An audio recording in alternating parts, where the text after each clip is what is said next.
Hello. तर आज आहे संकष्टी आणि त्याच निमित्तानं इकडे मी मोदकं बनवायला घेतलं होतं. पण त्या अगोदर ना मोदकाचं ना सारण तयार करून घेतलं.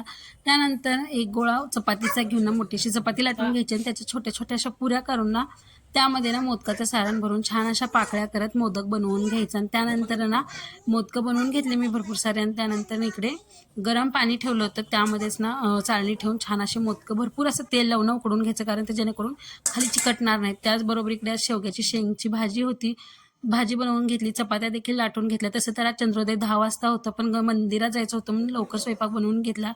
घरातील देवांना आणखीन गणपतीचा माझ्याकडे जो एक फोटो आहे ना त्याला नैवेद्य दाखवून घेतला. आणि त्यानंतर ना आम्ही गेलो होतो जवळच असलेल्या गणपतीच्या मंदिरामध्ये, तिथे गेलो, आरती वगैरे केली.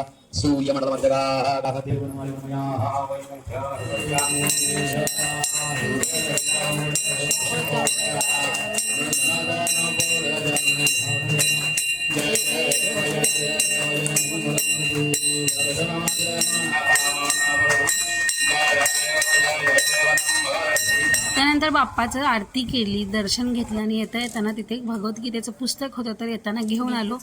आणि असा संपवला आजचा दिवस. तुम्हाला कसं वाटलं मला नक्कीच कमेंट करून सांगा. तोपर्यंत take care, tata, bye bye.